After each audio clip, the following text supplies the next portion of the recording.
Bonsoir tout le monde, bienvenue dans cette conférence de l'Académie de la Nouvelle Vie.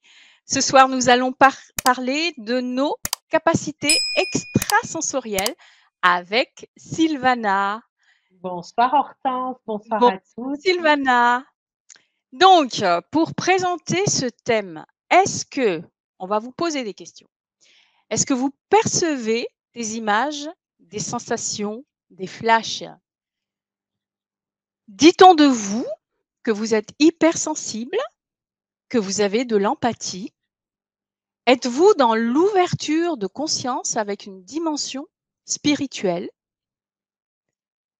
Comment guider le mieux possible les personnes qui viennent vers vous? Comment se protéger? Êtes-vous peut-être une éponge?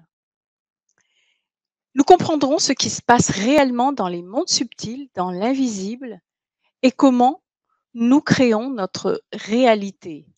Tout cela, Sylvana vont nous le partager dans cette conférence. Et restez jusqu'à la fin, car elle nous donnera aussi quelques clés pour développer nos capacités extrasensorielles. Merci beaucoup, Sylvana. Merci, Merci de nous merci. partager toutes ces clés ce soir. Merci Hortense, Il s'agit c'est d'un adorable. thème qui m'est Ouais. absolument cher, les capacités extrasensorielles. J'imagine avec les capacités que tu as aussi à communiquer avec les animaux, etc. Donc oui, tu as déjà exploré tout ça, hein? Exactement. J'ai déjà exploré, mais Ouais, on en a toujours à ah oui, apprendre. Donc, ce soir, je suis vraiment contente de te recevoir merci. Moi pour que aussi, je tu suis nous ravie parles d'être là. de ce thème.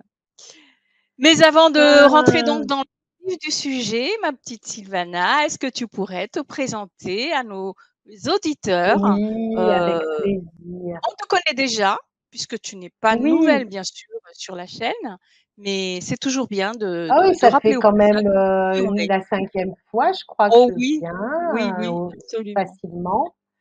Donc, il y a peut-être des personnes qui me connaissent et que je salue. Je voudrais vraiment vous remercier pour votre présence parce que c'est vrai que, comme je disais la dernière fois, Hortense, on sent quand même l'énergie, même si on est loin par le corps, hein, puisqu'on habite tous plus ou moins loin les uns des autres. Mais quand même, quand on se retrouve comme ça, il y a quand même une force, il y a quelque chose de chaleureux que l'on ressent, il y a une présence lumineuse. Et vraiment, je voudrais vous remercier pour ça parce que ça me donne beaucoup de joie d'être avec vous. Et surtout que, ben voilà, on arrive à la période de décembre et moi j'aime beaucoup parce que c'est le retour de la lumière. Et j'espère, en tout cas, je pose l'intention ce soir de, ben voilà, de permettre de peut-être comprendre quelque chose, peut-être aussi de sortir d'un doute, d'éveiller ou de comprendre un potentiel que vous avez qui est en vous. Donc j'espère répondre aussi à vos questions parce qu'on va aussi faire un petit peu de questions-réponses à un moment Tout à fait. donné. Et voilà, et vous aider à vous accompagner tout en ayant bien sûr conscience que vous êtes aussi des créateurs. Et ça, tout ça, on va en parler. Et on va en parler aussi tout à l'heure, mais il y a vraiment un atelier que je propose qui est aussi pour l'éveil de toutes ces facultés extrasensorielles. On travaille vraiment sur des triangles de force, ce que j'appelle les trois merveilleux, c'est qu'on a trois triangles de force et qu'on va activer, qu'on va révéler ensemble pendant cet atelier. Je suis ravie parce que c'est la première fois que je donne cet atelier sur Internet. Donc, Waouh. je suis toute excitée. C'est un super moment qu'on va passer ensemble et c'est bientôt, c'est le 6 décembre. Donc, voilà. On va peut-être en reparler tout à l'heure. Bien sûr, on donnera un peu plus Voilà. de détails tout à l'heure. Donc, comme tu l'as dit, Sylvana, alors surtout, les amis, n'hésitez pas à poser vos questions si vous en avez Hein, je Oui, les mettrai, c'est important. à Sylvana, pour qu'elle puisse, vous répondre. Voilà. Alors, mais d'abord, je vais me présenter rapidement, hein. Voilà, je suis thérapeute enseignante spirituelle depuis maintenant de nombreuses années. J'ai commencé mon métier de thérapeute et d'enseignante Reiki d'abord en 2001. Et puis, bah, à l'époque, comme vous imaginez, il y avait personne qui enseignait. C'était vraiment encore les, les débuts des débuts. Il y avait, j'étais une des premières d'ailleurs dans ma région. C'est rigolo. Maintenant, voilà, maintenant ça déborde. Il y en a beaucoup, hein. Ça s'est beaucoup révélé depuis. Et heureusement, puisqu'il y a eu aussi un grand saut quantique avec beaucoup d'éveil de la conscience. Et j'ai eu la chance, bien sûr, dans ce parcours, d'étudier la médecine vibratoire avec des guides et des maîtres extraordinaires. Et les médecines ancestrales, comme la médecine tibétaine, on va peut-être en parler tout à l'heure parce qu'elle donne des clés quand même, et la médecine chamanique, ainsi les anciens sutras, etc. Donc, grâce à tout ça, enfin aussi à des expériences que j'ai vécues, je suis devenue une accélératrice d'éveil des dons et des facultés extrasensorielles, parce que ça va ensemble. Hein. Quand on éveille les dons, on éveille aussi ses facultés et on apprend aussi à les canaliser, on apprend à les accepter, à ne plus en avoir peur. Il faut juste que ce soit le bon timing, parce que tout arrive à un moment où ça doit s'aligner. On ne peut pas forcer un réveil, on ne peut pas forcer non plus d'ouvrir certaines facultés, puisque sinon l'ego peut avoir peur ou peut aussi s'affoler ou bien prendre le pouvoir sur les autres. Donc il faut faire très attention et être très vigilant. Donc ça aussi, peut-être que vous avez des questions dans ce sens. C'est toujours vraiment beaucoup de responsabilité d'enseigner aux personnes qui, justement, où on sent qu'il y a un peu des défaillances au niveau du mental, peut-être une fragilité avec des personnes qui sont émotionnellement, on va dire,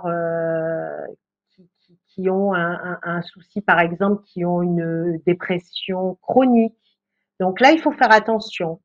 Elles peuvent être dans une volonté d'ouvrir et de faire ces expériences, d'éveiller les dons, mais ça peut être le mauvais moment ou bien ça peut être même un peu dangereux. Donc, c'est toujours une grande responsabilité de, comment dire, de partager ça.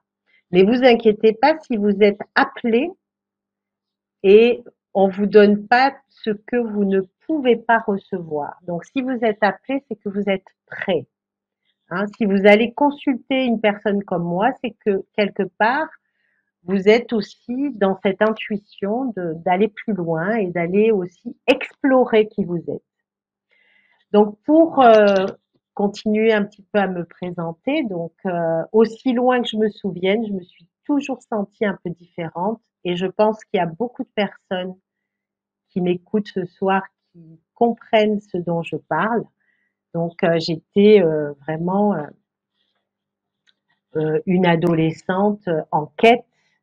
Je cherchais pourquoi la vie, pourquoi la mort. J'étais tout le temps dans une recherche du sens de la vie, mais surtout aussi le sens de ma vie. Pourquoi j'avais choisi ces parents, pourquoi je ressentais telle et telle chose. J'avais expérimenté des choses très tôt, par exemple, expérimenté que je pouvais aussi soulager avec mes mains. Je pouvais aussi avoir des facultés pour faire des cartes, pour ouvrir des perceptions. Donc j'explorais ce monde un peu mystérieux, si je peux dire. Puis, vers 15 ans, j'ai fait un voyage avec mes parents, un voyage au Maroc. Bon, on est allé visiter le neveu de mon papa qui était installé à Casablanca en tant qu'enseignant dans une école française. Et je me souviens quand même de cette sensation d'avoir déjà vécu je me souviens, on avait été dans un petit village qui s'appelait Moulay-Bouslem. Bon, un village pas très connu hein, d'ailleurs, hein, au bord de mer comme ça, qui était très joli par ailleurs, mais que je ressentais comme étant une terre dans laquelle j'avais en tout cas vécu de nombreuses années. Alors c'était très déroutant pour moi, mais ça m'a en même temps ouvert à ce qu'on appelle les karmas, les vies antérieures, parce que suite à ce voyage, j'ai commencé à vouloir comprendre ce qui m'arrivait.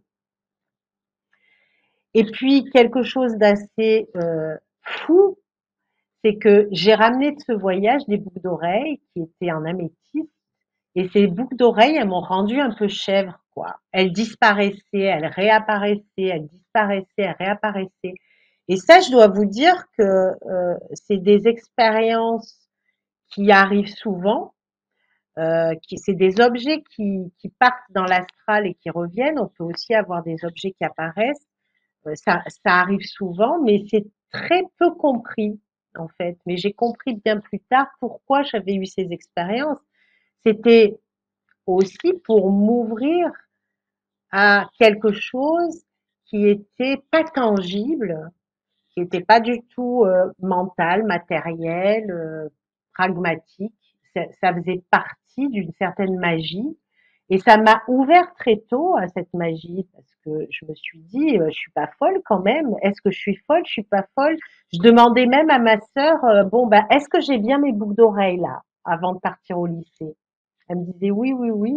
Puis j'arrivais, elles y étaient plus, elles étaient sur mon lit quand je revenais. Donc vraiment, j'avais même des témoins.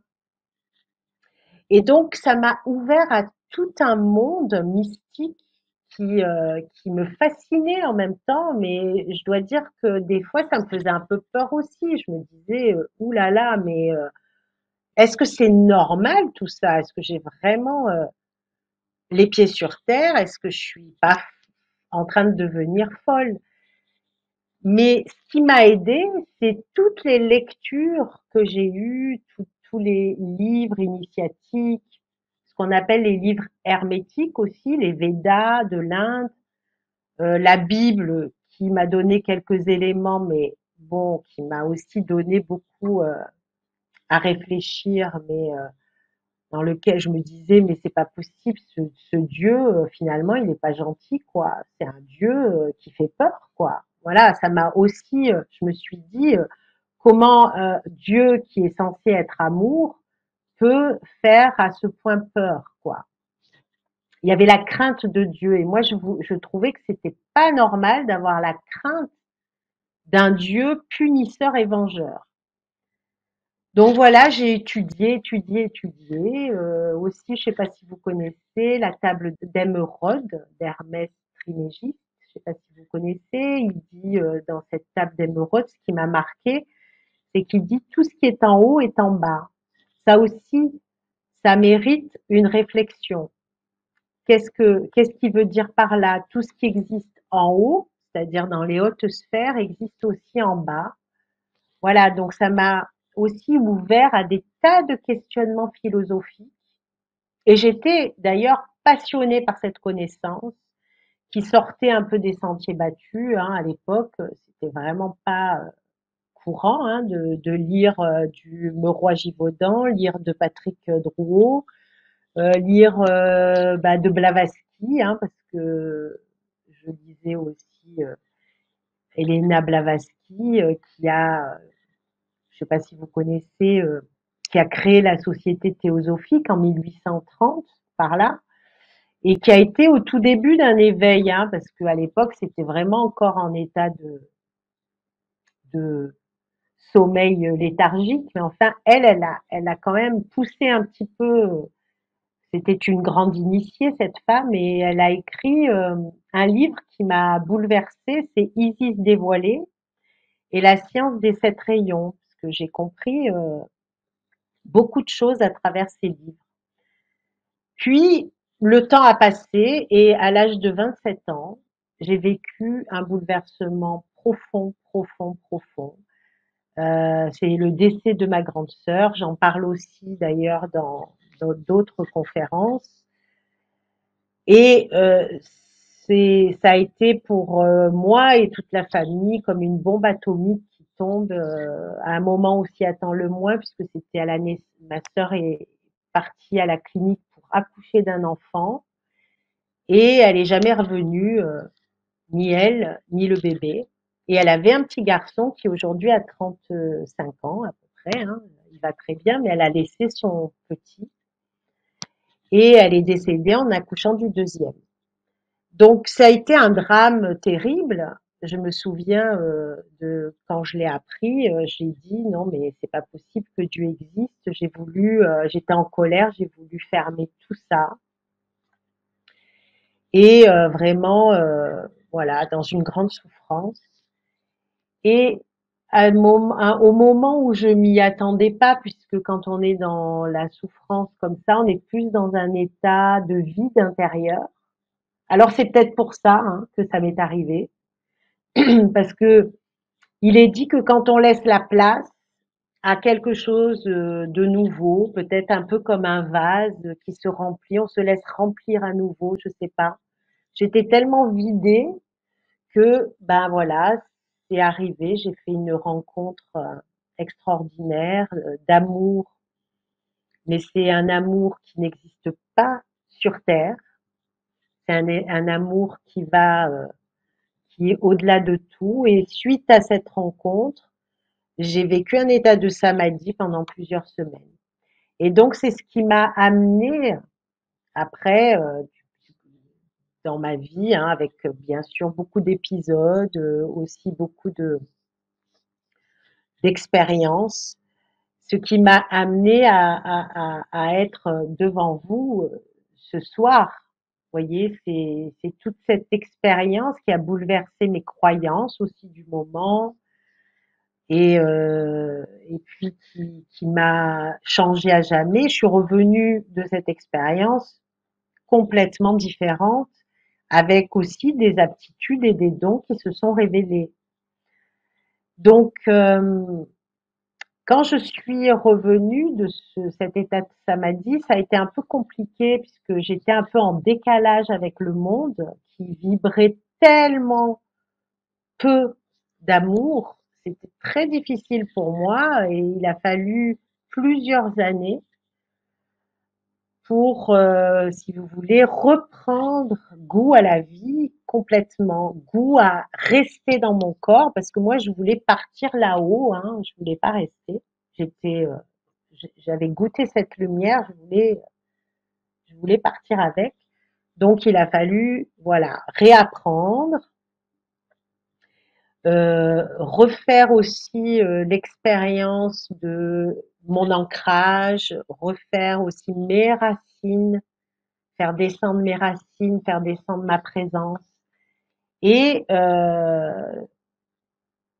du coup, ça m'a permis de faire ce que je fais et d'exprimer et de partager et de rayonner mes dons et de permettre aussi, enfin voilà, j'ai reçu aussi les dons d'ouvrir ces facultés comme si voilà on ouvrait des portes pour les personnes qui sont prêtes.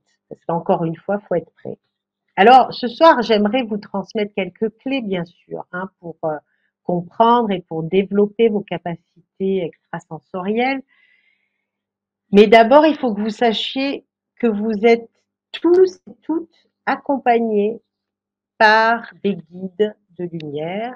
Et ça, c'est vraiment, voilà, c'est vraiment quelque chose qu'il faut comprendre en profondeur. C'est que vous n'êtes pas seul, même si parfois vous vous sentez seul. Eh bien, vous ne l'êtes pas, vous êtes toujours accompagné par vos guides. Et même si vous n'avez pas forcément les ressentis énergétiques, hein. Nos guides sont continuellement avec nous, même si aussi ils vous laissent le libre arbitre parce qu'ils ne peuvent pas intervenir contre votre volonté. Par exemple, s'ils voient ou s'ils sentent que vous allez dans la mauvaise direction, ils peuvent vous me placer des personnes sur votre chemin pour vous dire non, non, fais plutôt ça. Enfin, les personnes qui vous placeront sur le chemin vont rétablir quelque chose, vont peut-être vous aider. Mais si vous, vous dites non, si vous voulez pas, eh ben, on peut rien faire. Voilà. Donc, la clé la plus fondamentale que j'aimerais vous transmettre, c'est écouter votre intuition. C'est très important.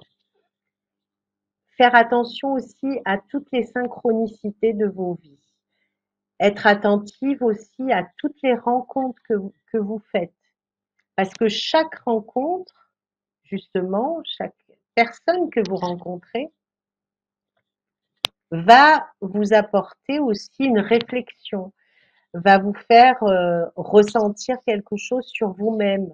En rencontrant les autres, vous vous rencontrez vous finalement. Vous rencontrez vos blessures d'âme, vous rencontrez vos limites, vous rencontrez aussi votre capacité à être dans la compassion ou pas, et votre capacité à aimer. Parce que ça aussi, on peut le faire que quand on rencontre l'autre. Il y a aussi quelque chose de très important, c'est de commencer le retournement intérieur, c'est-à-dire d'aller au-dedans de vous. Hein. Bon, le monde actuel, en ce moment, c'est difficile parce que ça sollicite beaucoup d'aller au-dehors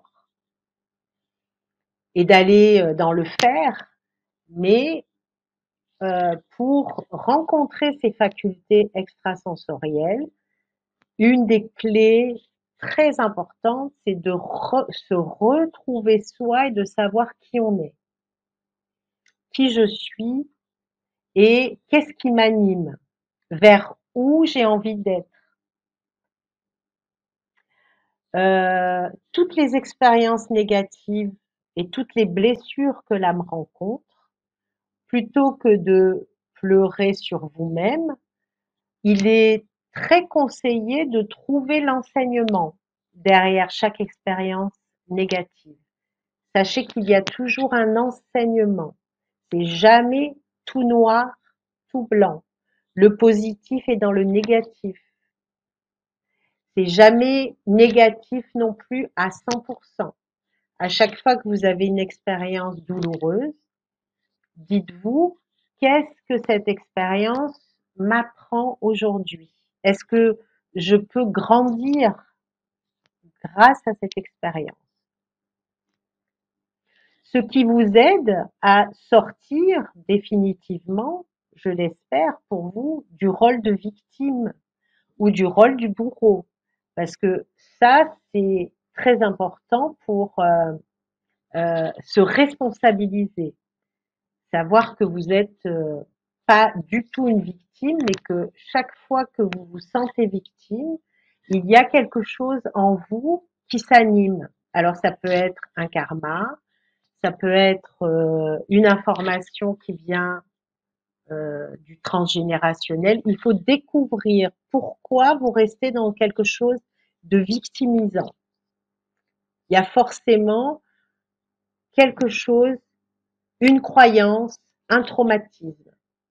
Quelqu'un qui dit tout le temps, qui s'excuse tout le temps ou qui s'excuse de vivre, j'en connais, d'ailleurs quand je vous en parle, paf, il y a quelqu'un qui arrive là dans mes pensées. C'est une personne, elle est tout le temps en train de s'excuser, s'excuser, s'excuser, s'excuser. Alors, bon, je dis pas qu'il faut pas s'excuser, mais voyez, c'est vraiment, c'est sournois parce qu'on est tout le temps dans la croyance qu'on fait mal les choses et qu'il faut s'excuser, mon Dieu. C'est vraiment, voilà, je suis la victime de tout le monde, quoi. Donc, observez vos mécanismes conscients et inconscients Observez aussi à chaque fois que vous vous sentez poussé à faire quelque chose. Alors à faire une activité, que vous vous sentez poussé à faire une activité, je sais pas, apprendre à tirer les cartes, apprendre, voilà, vous vous sentez poussé, il faut que je fasse ça. C'est quelque chose qui me plaît.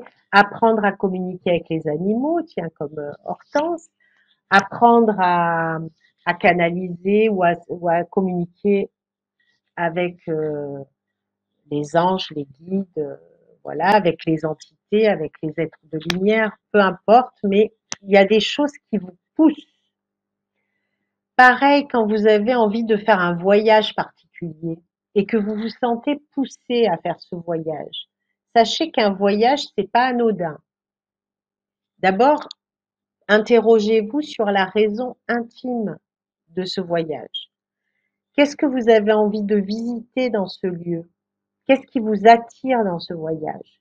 Et moi, quand je suis partie en Égypte, franchement, ça a été une initiation. Quand on va dans un endroit, on télécharge des informations parce que notre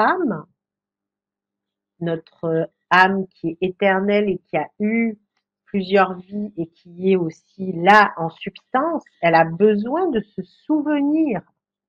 Elle a besoin de réactiver des choses. Elle a besoin de comment dire, de se réveiller. Donc, elle va vous pousser à faire quelque chose. Et c'est vrai que quand j'ai fait ce voyage en Égypte, il y a plusieurs années maintenant, hein, ça a été le début d'une grande aventure parce que ça m'a bouleversé complètement ce voyage.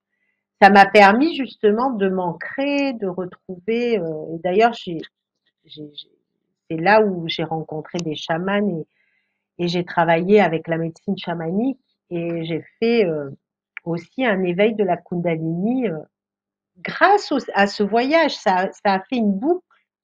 Voilà, c'est pas par hasard qu'on va dans un lieu, on va récupérer des mémoires. Donc, interrogez-vous aussi quand vous avez toujours envie d'aller dans un édifice religieux. Alors, bon, ça peut être une église, ça peut être un temple, ça peut être la forêt, parce que la forêt, pour moi, ça peut être aussi un écrin qui va aussi être comme un temple. Hein. C'est là où vous pouvez recevoir des codes vibratoires dans des lieux spéciaux. Hein. Ça peut être des lieux religieux en allant au-delà de toutes les formes de religion. Un lieu, c'est un lieu, il a une mémoire. Quand par exemple vous allez à Lourdes, il y a bien sûr tout un contexte religieux, mais toujours est-il que dans Lourdes, c'est un chakra de la terre très puissant de la guérison. Et c'est au-delà des religions, tout ça, hein, c'est du concret, quoi. Quand vous allez là-bas et que vous baignez dans l'eau de Lourdes, et que vous buvez de l'eau de Lourdes, bah, vous sentez que l'eau, elle a une substance vibratoire qui est spéciale. Moi, j'ai de l'eau de Lourdes, elle a 5 ans, elle s'est pas décomposée, il n'y a pas d'algues, hein, elle est pure. On peut encore la boire. Donc, vous voyez, il y a bien quelque chose. Sinon, ça serait pas possible. Si on met de l'eau pendant 5 ans, elle devient verte. Il y a des algues dedans qui poussent. Donc, l'eau, elle a de la lumière, elle a une vibration. Le lieu, la grotte, elle émane une vibration de guérison. Bien sûr, bien au-delà de tout ce qui est religieux. Donc, si vous sentez que vous êtes attiré, il faut que j'aille là, il faut que j'aille là, il faut que j'aille là, c'est pas anodin. C'est pas anodin. Donc, réveillez-vous à ça. Éveillez votre conscience à vous dire pourquoi j'ai besoin d'aller dans tel lieu, dans tel temple, dans tel lieu sacré. Vous avez peut-être aussi envie de lire un livre, faire un stage. Vous faites une rencontre spirituelle. Vous savez qu'il y a des guides qui sont incarnés aussi. Hein. C'est pas que des guides désincarnés. Vous avez des êtres qui sont des êtres de lumière qui ont fait le choix de revenir alors qu'ils avaient terminé ce qu'on appelle les bodhisattvas. Ils avaient terminé leur cycle d'incarnation, ils sont revenus pour continuer leur travail d'enseignement et c'est des guides incarnés. Donc chaque fois que vous avez comme ça la vie qui vous pousse, parce que il n'y a pas de hasard, vous savez ce qu'on dit sur le hasard, hein, c'est Dieu qui passe incognito, hein, donc il n'y a pas de hasard, écoutez le rythme, il y a un rythme pour que toutes les initiations arrivent, et ce qui est important aussi, c'est de devenir les souverains de ce monde. Les souverains de ce monde, c'est aussi sortir de toutes les blessures d'âme et commencer à se dire je suis créateur de ma propre réalité. Donc à partir de maintenant, je rayonne sur mon univers, ma réalité. Ça peut être voilà votre travail, votre univers à vous. Hein. On parle pas de l'univers en entier, mais déjà votre propre univers, votre sphère familiale, votre sphère amoureuse, votre sphère du travail, etc. Ben, on devient des souverains et on n'est plus des victimes déjà et on se culpabilise plus, on sort de la culpabilité et à partir de là, on va commencer à ressentir des choses qui se passent parce qu'on commence à se réveiller. Et ce qui est très important aussi, c'est commencer à méditer, prier, parce que la prière, même si elle est voilà une prière qui est faite avec le cœur, pas besoin de faire des prières catholiques ou autres. Hein, on peut faire des prières tout à fait simples avec le cœur. Moi, j'aime voilà mettre une petite bougie, ça ouvre un portail et puis demander et remercier, être vraiment dans la gratitude. Ça aussi, c'est une des clés. Et dans la joie, parce que la joie, elle amène aussi beaucoup de positivité dans la vie. Donc, c'est danser, chanter si on peut. C'est très bien aussi. Et il y a les 10 grands vœux sacrés selon les anciens bodhisattvas que je vais vous enseigner ce soir. C'est d'abord rendre hommage à tous vos enseignants.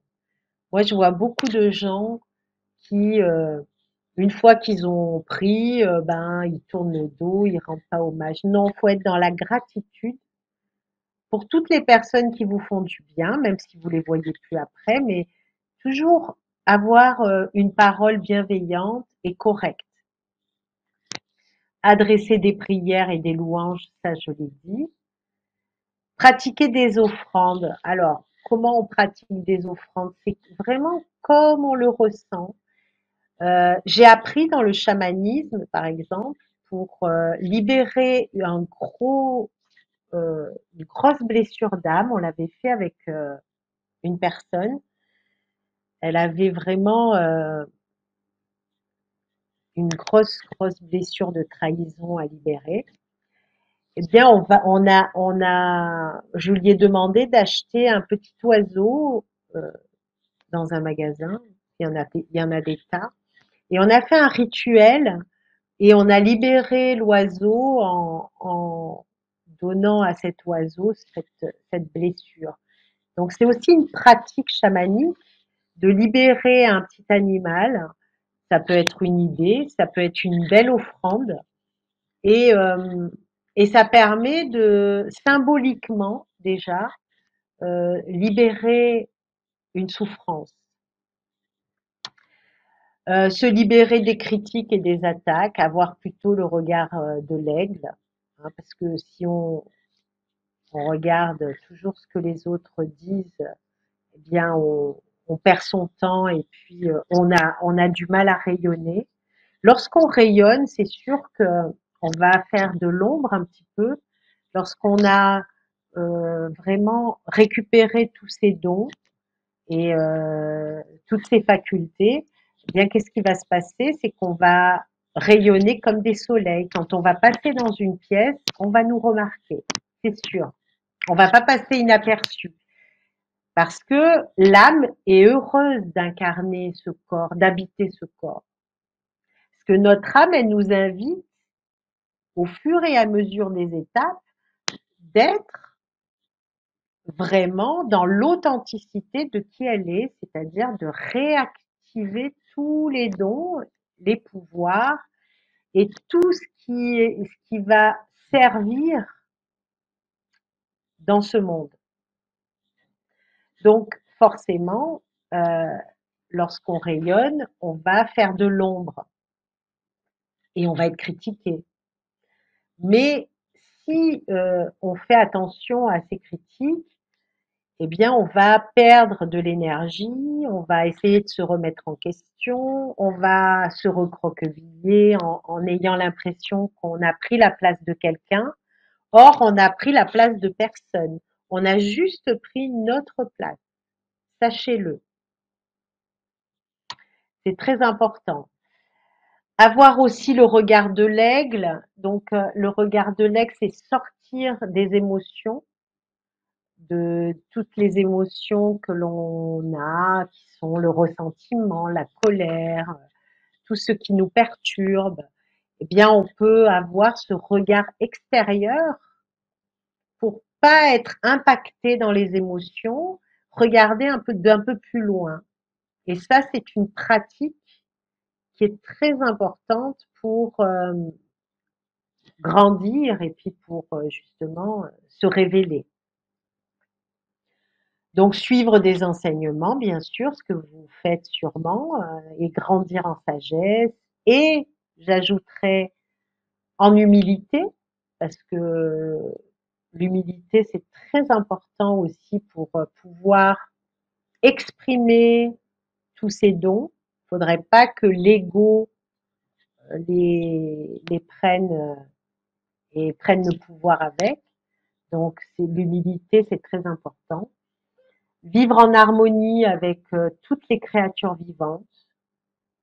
Étendre universellement son amour et sa compassion. Parfois, je sais, c'est pas facile. Prier, ça je l'ai dit. Alors, il y a, on prie exactement ce qu'on veut. Le Christ, le Bouddha, ses guides, son Dieu. Chanter, danser, ça je l'ai dit. Méditer, méditer beaucoup. Et travailler à éveiller ses pouvoirs et en même temps la sagesse, l'amour, l'humilité et la compassion. Donc, c'est déjà une étape énorme. Alors, peut-être qu'il y a des questions, hein, sinon je poursuis, tu me diras, hein, Hortense. Oui, oui, oui, tout à fait. Il y a des, c'est Syl Boulette, je vais l'afficher. Syl Boulette qui demande, elle a l'impression qu'il faut avoir souffert pour découvrir que l'on a un don. Est-ce que c'est cela? Faut-il avoir vécu une souffrance extrême pour sentir les choses? Merci. Euh, dans toutes les traditions et aussi dans les traditions chamaniques, on fait des quêtes, aussi des quêtes de vision, etc. Et c'est toujours, il y a des quêtes qui sont très difficiles parce qu'il y a des rituels, des rites qui sont très anciens, hein, où on est enterré vivant et il y a toujours cette mort, cette petite mort de l'ego qui est là, il y a toujours cette souffrance qui est là. Et bien sûr que l'éveil de la conscience ne peut pas se faire totalement si on n'est pas passé par une petite mort de l'ego, parce qu'il y a toujours une mort, une renaissance, une mort, une renaissance. Moi, j'ai l'impression de l'avoir fait plusieurs fois, parce qu'à chaque fois, on se renouvelle. C'est un peu le phénix, hein, à chaque fois. Et en se renouvelant, on va activer justement du potentiel, de la confiance. Alors, c'est pas toujours facile, hein, bien sûr.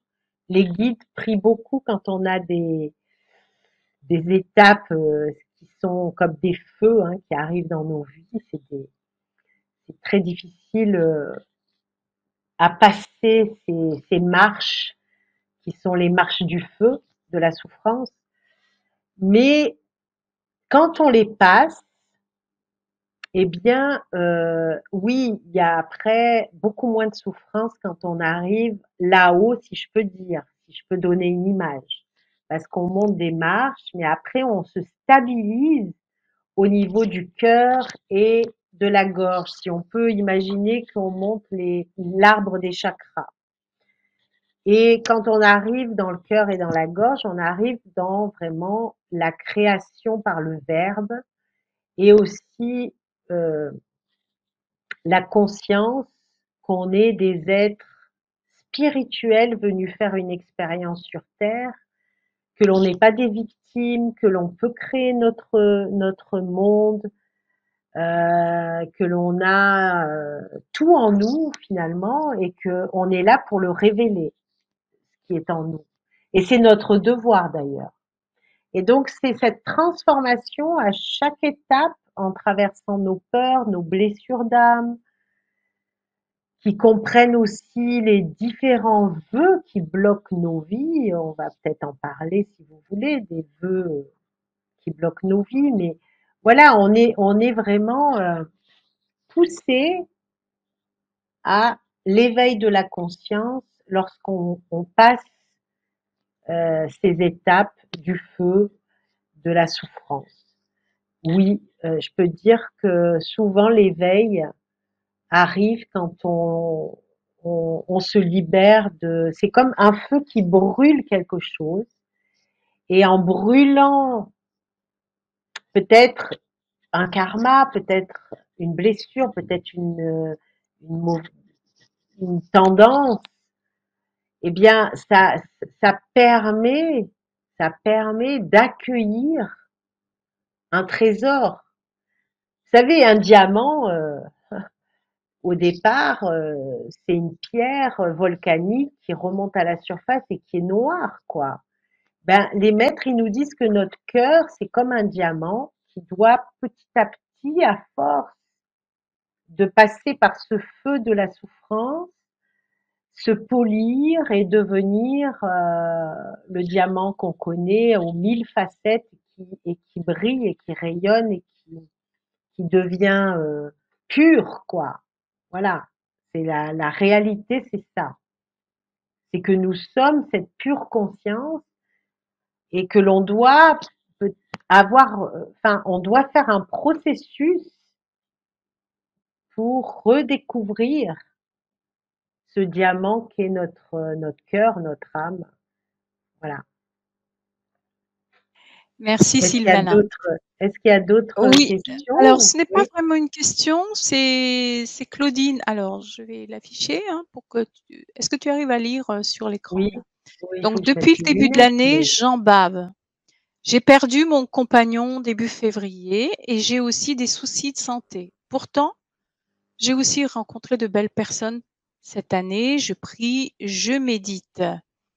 J'allume chaque soir une bougie devant la photo de mon compagnon et celle de mes parents, mais je ne me sens pas grandir pour autant, malgré toutes mes épreuves actuelles. Donc, oh est-ce que c'est ce que... ma chère Claudine, alors tu veux dire que ton compagnon est parti de l'autre côté, c'est ça, de ce que je comprends, hein? Oh oui, c'est ce que... Oui, oui, tout à fait. J'ai perdu mon compagnon début Oui. février. Mm. Alors, la, la souffrance de la perte d'un être cher, elle est difficile, elle est terrible. Mais ce que j'aimerais dire à Claudine ce soir, c'est que de l'autre côté, il est là, sa présence est là, elle est avec vous, Claudine, il est présent, mais la souffrance souvent fait barrage émotionnellement, on peut pas le ressentir pleinement parce que c'est comme s'il y avait un mur. La souffrance d'un être cher, elle est terrible. Donc il faut essayer petit à petit de libérer cette souffrance parce que ça va aussi libérer l'âme et ça va vous permettre aussi de rentrer plus en communication avec son amour. Donc c'est cette souffrance en fait de manque peut-être qui euh, qui est difficile aussi pour ressentir l'union, parce qu'il y a une union qui peut se ressentir. Parce que l'amour ne s'efface pas, l'amour entre deux êtres ne s'annule jamais et continue au-delà du corps.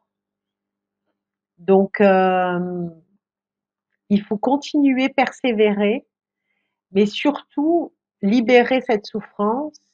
Et après, peut-être qu'il y aura plus de communication. Peut-être. Ok, merci Sylvana.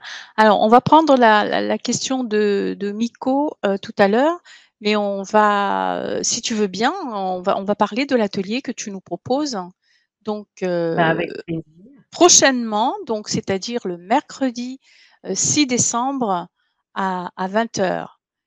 Comment développer, bien sûr, ses capacités extrasensorielles et se libérer de certains blocages. Lors de cet atelier en ligne, vous allez apprendre à accueillir vos dons, apprendre comment développer vos capacités extrasensorielles et vous libérer des blocages et des peurs. Sylvana vous Voilà, donnera des clés et des pratiques simples et efficaces. Il y aura bien sûr un temps pour les questions et les réponses. Et il y aura aussi une guidance et un soin qui seront prodigués au groupe présent en direct. Mais même si vous êtes absent ou absente ce jour-là, ou que vous preniez l'atelier un peu plus tard, vous serez compté dans la guidance et le soin puisque c'est multidimensionnel. Et ensuite, l'atelier se terminera par une cérémonie au tambour chamanique guérisseur. C'est un travail énergétique pour s'aligner à la terre-mère et à l'univers. Voilà, voilà pour l'atelier et donc pour les personnes évidemment qui sont ici en direct avec nous ce soir, je vais mettre dans le chat euh, le lien pour, Mhm. euh, pour vous inscrire à l'atelier de Sylvana qui se tiendra donc le 6 décembre. Et pour les personnes qui regarderont cette conférence en replay, toutes les informations seront en dessous de la vidéo avec le lien pour vous inscrire. Voilà Sylvana. Alors, Super. il y a Alors, des... il y a des questions, j'imagine. Euh, Juste, je voudrais vous dire que bah, par rapport à cet atelier, on va travailler sur les triangles de force, mais on va travailler aussi pour libérer certains contrats d'âme. Euh, ça peut être, bah, en fait, un contrat, c'est un vœu qu'on fait dans une autre vie avec une intention et une force très puissante, un engagement qui est un acte moral ou écrit. Alors ça peut être vraiment fait avec force, par exemple un contrat de mariage, quelque chose de scellé, même parfois dans des temps anciens, on scellait un pacte avec le sang. C'était un engagement au-delà de tout. Et était précisé aussi que euh, on pouvait aussi avoir des contrats d'âme quand on a fait des promesses très très fortes selon les croyances du moment. Et souvent, les croyances du moment, c'est des croyances catholiques très très très ancrées. Et souvent, c'était les croyances d'un Dieu vengeur. On avait peur aussi d'avoir, ben voilà, la vengeance de Dieu, quoi. Hein. Et, euh, et donc, il y a des peurs qui restent d'être puni par Dieu. Et donc, dans, lorsque vous avez fait un travail karmique, lorsque vous avez fait plusieurs soins avec différents thérapeutes et que toutes tout ce travail spirituel que vous avez fait et ça continue, c'est qu'il y a peut-être un contrat d'âme qui bloque et qui perdure. Donc il y en a plusieurs. Il y a des vœux qu'on a fait, hein, des vœux de chasteté dans des vies antérieures qui ont été faits et scellés parce que on était souvent en tant que femme gardienne du temple dans la Grèce antique, des vestales qui ont fait le serment de rester vierges, immaculées pour servir les dieux et les déesses, par exemple. Les prêtresses en Égypte ancienne, dont j'en fais partie d'ailleurs, hein. Les eunuques du Moyen-Orient qui avaient pour mission de servir bah, des, les harems, les nonnes, les curés, les moines, tous ces karmas que vous avez eus qui ont engendré voilà des vœux de chasteté. Donc ça donne des vies qui sont pas très épanouies. Donc il faut se libérer de ces vœux. Des contrats de pauvreté aussi, hein. Il y a des âmes qui ont fait vœux de pauvreté parce que c'était les croyances du moment. Des contrats de célibat, des contrats d'amour éternel, des contrats de sacrifice, de sauveur, parce que pareil, voilà, c'était toujours une autre époque, hein. Il y avait des vœux de loyauté aussi. Donc, on va travailler aussi pour se libérer de tous ces vœux. C'est très important pour découvrir, en fait, au-delà de tous ces vœux, découvrir qui on est. Et à partir du moment où petit à petit on enlève comme des vieilles, tu sais, quand on épluche un oignon, on enlève des peaux comme ça, on se libère des vœux, on se libère des karmas. Finalement, c'est comme une respiration.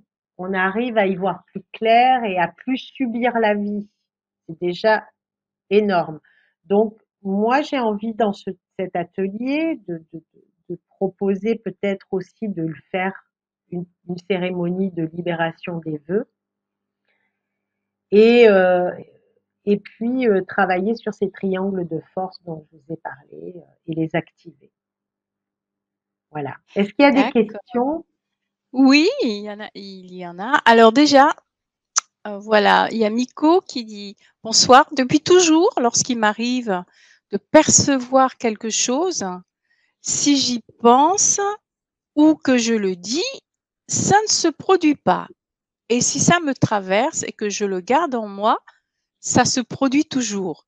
Est-ce que, C'est est-ce que normal, tu il as faut eu» pas dire. Eh oui, D'accord.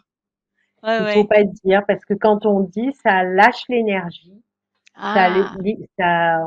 on annule finalement avec les mots, on D'accord. annule des choses quoi. Donc quand on a un projet, un, un projet important, il faut pas du tout en parler, même à des personnes qui sont bienveillantes, parce que c'est pas par rapport aux personnes, c'est par rapport au fait ça libère déjà une énergie. Donc l'énergie, elle a besoin de se, comment dire, de grandir en nous, parce que finalement, c'est comme un bébé, donc ça prend racine en nous et ça rentre dans notre univers intérieur, et puis le projet devient comme un enfant que l'on met au monde. Et c'est comme un enfant, il faut le couver. Il faut lui donner à manger intérieurement, le rassurer, et en planifiant le projet, eh bien, sans en parler, ça marche beaucoup plus que quand on en parle. Enfin, on n'en parle qu'aux personnes avec qui on est associé, tout ça. Bon, ça c'est autre chose, mais sinon, vaut mieux pas en parler. D'accord. Merci beaucoup. Alors maintenant une question, en tout cas, voilà, de, Gilles. Depuis un certain temps, je ressens les émotions autant joyeuses ou moins joyeuses en regardant des émissions ou même des douleurs en regardant des chutes. Est-ce que cela, c'est de l'empathie? Est-ce que c'est de l'empathie? Euh, Oui, ça peut être de l'empathie parce que c'est vrai que quand on regarde tout ce qui se passe, ça peut rendre triste, hein, ce qui est normal. C'est de l'empathie, de la compassion. Euh, Après, il faut faire la différence entre l'empathie, la compassion, mais aussi la tristesse. Est-ce que, voilà, j'ai envie de vous demander, est-ce que vous êtes souvent triste? Euh, faut dire que le monde actuel, tous ces bouleversements, on est vraiment dans une espèce de d'accouchement gigantesque, un changement de conscience gigantesque, hein. Il y a un bouleversement qui se fait énorme et pour certaines personnes, c'est difficile. Il faut s'adapter. L'énergie de la Terre, elle change, elle se module, elle se raréfie. La Terre, elle vibre. Vous savez qu'elle est mesurée souvent par des professionnels et les vibrations de la Terre, elles bougent sans cesse, quoi. Ça veut dire que notre corps, il faut qu'il s'adapte à ces montées d'énergie que la Terre éprouve. Donc, c'est très difficile actuellement pour s'aligner et d'être en phase. Voilà, faut devenir des surfeurs énergétiques, aller vraiment avec les énergies de la Terre. En fait, pour être bien, pour être en phase actuellement, il faudrait toujours être en méditation et en joie. À partir du moment où vous êtes tout le temps en tristesse et en rejet ou en colère, là, vous contrez les énergies, vous connectez au collectif et voilà, parce que c'est aussi des égrégores, et vous les recevez et c'est après difficile de revenir. Donc, il faut surfer sur une énergie plus légère, ce qui n'est pas évident, mais D'accord. c'est possible. En tout cas, Gilles dit il ne l'est pas en général, c'est-à-dire pas triste, mais il est plutôt joyeux. Donc, Bon, ben, c'est super. Donc, voilà, après, on a le droit d'être un peu en compassion, d'avoir une petite larme et tout, mais c'est après, ça. prendre le recul, le regard de l'aigle et revenir en disant, voilà, c'est aussi ce changement qui provoque tout ça, il faut, voilà, être lucide. Il faut pas s'empêcher d'avoir des émotions de Non, compassion, pas du tout, pas du tout, mais il faut pas que ce soit quelque chose qui reste, hein, qui nous qui reste. submerge après. Mmh.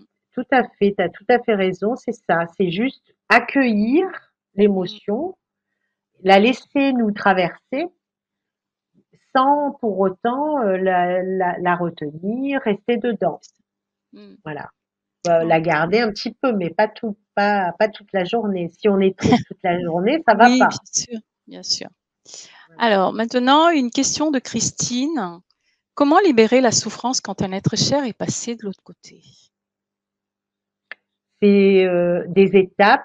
Déjà, c'est vraiment ça, s'intéresser à la vie après la mort. D'ailleurs, je vais donner une conférence en janvier sur ce thème qui est vraiment qui me tient à cœur parce que j'ai eu beaucoup de décès autour de moi, donc c'est vraiment quelque chose que je connais, des pertes, bah, voilà, qui sont des pertes chères, hein, des êtres qu'on voit plus, même s'ils vivent dans un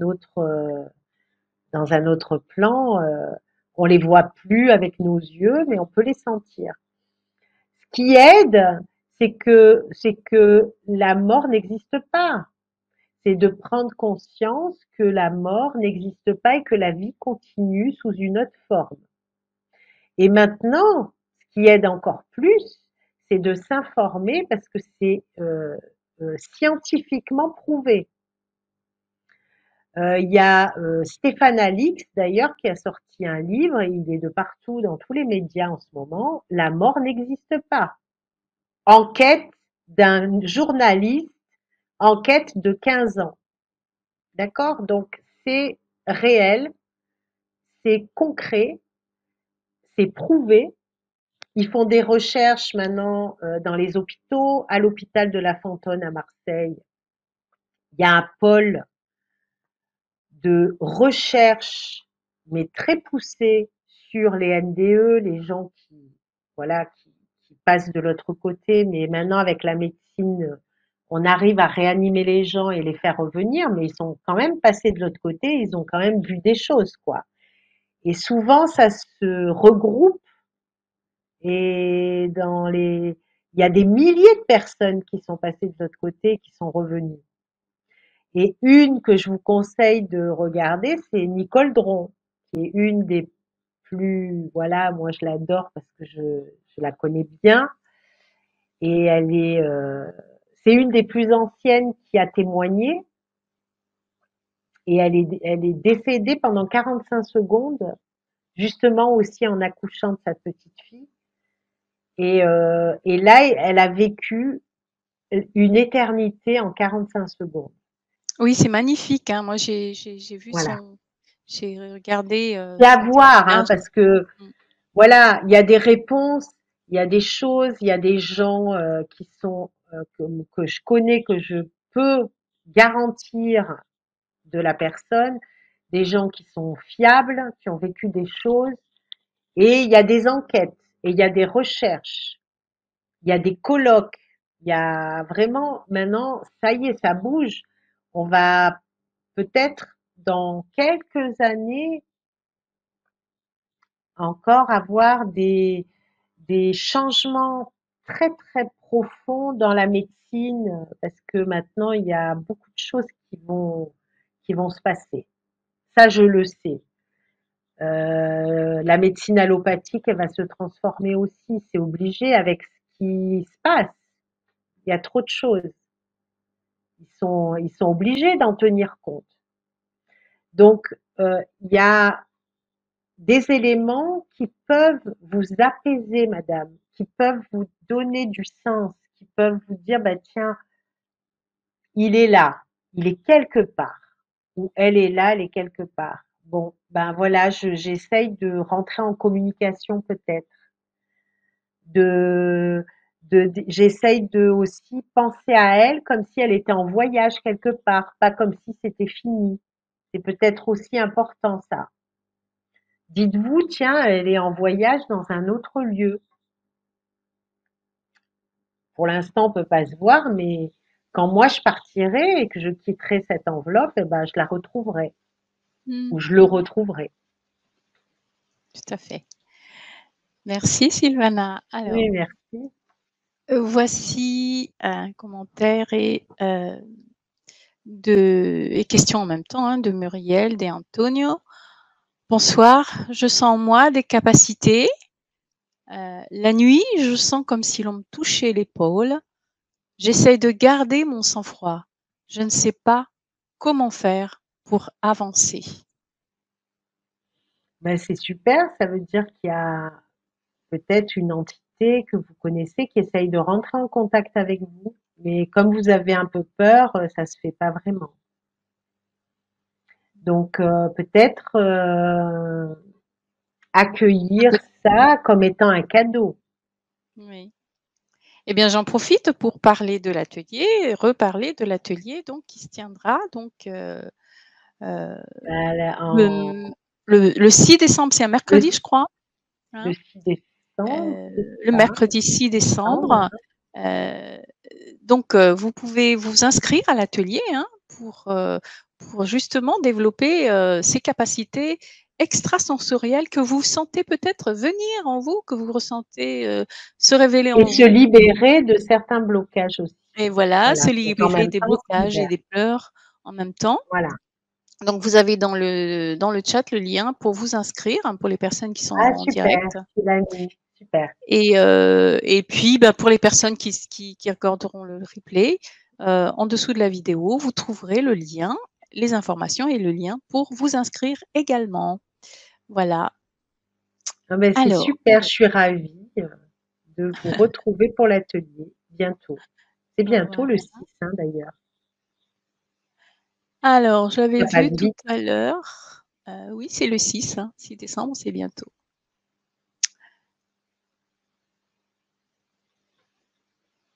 Ah oui, voilà. Alors, témoignage de Claudine: «Je suis convaincue que mon compagnon est de l'autre côté et toujours près de moi. Pourtant, il est heureux, ne souffre plus et dit que c'est beau où il est. J'ai tellement envie de le retrouver.» Ah Mais oui, bah oui. J'imagine bien que c'est le piège aussi, c'est d'avoir envie de partir. oui, mmh, Mais c'est pas non plus ce qu'il faut faire, c'est avoir envie aussi de rester jusqu'au bout parce que c'est comme ça. C'est aussi à travers ce départ que vous allez grandir aussi. C'est grâce à lui que vous grandissez en connaissance. Parce que justement, vous apprenez à communiquer avec lui d'une façon différente. Donc, c'est peut-être aussi un moyen de le partager avec d'autres personnes quand ça sera acquis. Et ça pourra aider d'autres personnes. Parce que c'est ça, finalement, notre rôle, c'est de passer des clés aux autres pour leur dire, ah, mais tiens, mais tu sais qu'il y a ça qui existe, tu sais, tu devrais regarder Nicole Dron, tu devrais lire ce livre de Stéphane Alix, euh, cette enquête-là, tu vois, voilà, c'est tac, tac, on fait ça, on est des, voilà, on est tous ensemble pour se donner la main et faire en sorte d'aider les personnes qui sont à côté de vous et qui souffrent aussi. Parce que souvent, vous remarquerez quand vous êtes en deuil, vous rencontrez aussi d'autres personnes qui sont en deuil. Ça amène aussi d'autres personnes. C'est vraiment les énergies, c'est les interconnexions. merci Sylvana. Alors, une question de Mika: «Heu, est-ce qu'un ex-compagnon de vie peut devenir un de nos guides en protection?» Donc de l'autre Alors côté. d'abord, il doit faire un chemin aussi de l'autre côté pour ça. Mais si, on va dire, son chemin lui permet de devenir un guide, oui, ça arrive très très souvent que les compagnons, les enfants des personnes, quand on a perdu un enfant, ça devient le guide après. Ça arrive très souvent, mais c'est pas toujours évident.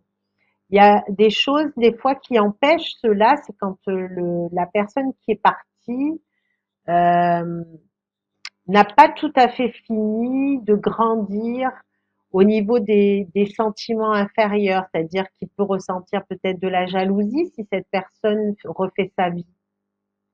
Donc, ces sentiments-là ne doivent pas interférer dans une, comment dire, dans un contact avec le guide. Si le guide est avec vous et qu'il est jaloux si vous refaites votre vie, ça va pas.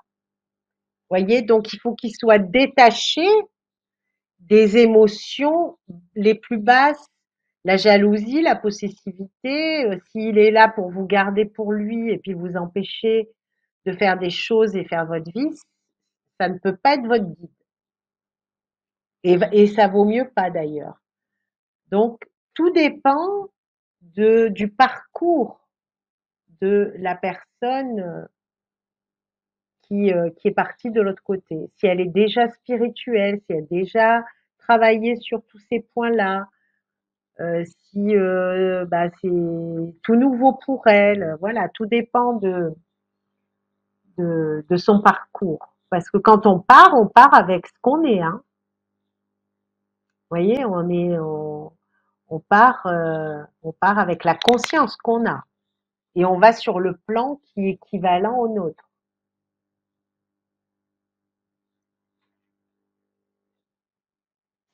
OK, merci beaucoup Sylvana. J'avais mon micro qui Merci à était coupé. vous. Est-ce qu'il y a une Merci. autre question? Il Alors est par contre, moi 22 j'ai heures. une question. J'ai une Oui. question. Je voulais savoir, si les capacités, heu, peuvent peuvent arriver se révéler, arriver tout en même temps? Ou est-ce que ça vient petit à petit? Peut-être, Ouf. en fonction de notre évolution, je Ah sais oui, pas. vaut mieux petit à petit que tout Oui, en même temps. Mmh. C'est en fonction d'un certain rythme physiologique, parce qu'il y a le système nerveux, parfois, ne supporte pas trop de dons, trop de médiumnité, etc. Les personnes qui sont fragiles au niveau du système nerveux et qui ont des apparitions, par exemple, qui peuvent voir l'astral, c'est super de voir l'astral, mais si on a peur, c'est pas super. Donc, vaut mieux pas avoir ce don. Vous voyez ce que je veux dire? C'est pas top si on a un don qu'on n'arrive pas à assumer. Et des gens, ils sont des passeurs d'âmes, ils doivent voir les âmes pour les faire passer. Mais il y en a, ils n'arrivent pas c'est pour ça que je les aide beaucoup à travailler sur ces peurs.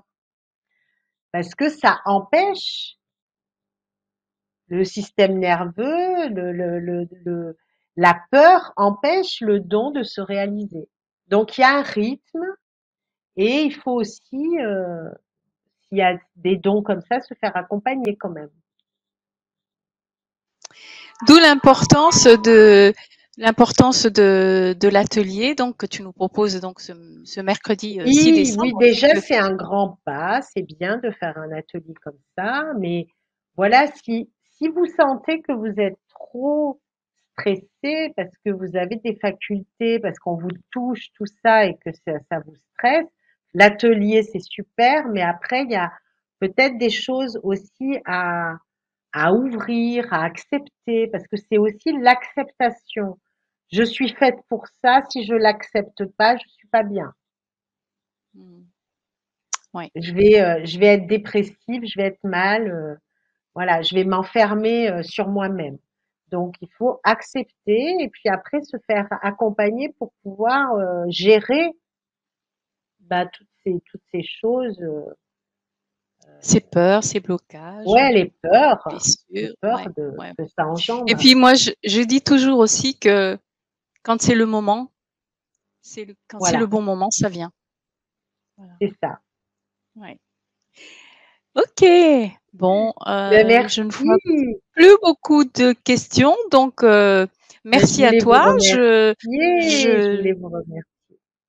Merci à toi et n'oubliez pas dans le chat, vous avez le lien pour vous inscrire à l'atelier de Et Sylvana. je serais ravie de vous y retrouver. Merci Hortense.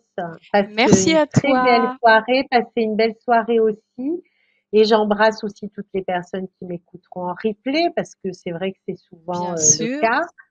bien Et sûr. je vous dis à très très bientôt pour l'atelier. À très bientôt. Bonsoir tout le monde et merci Merci. d'être venu participer à cette conférence avec Sylvana. Bonsoir. Au revoir Sylvana. Au revoir.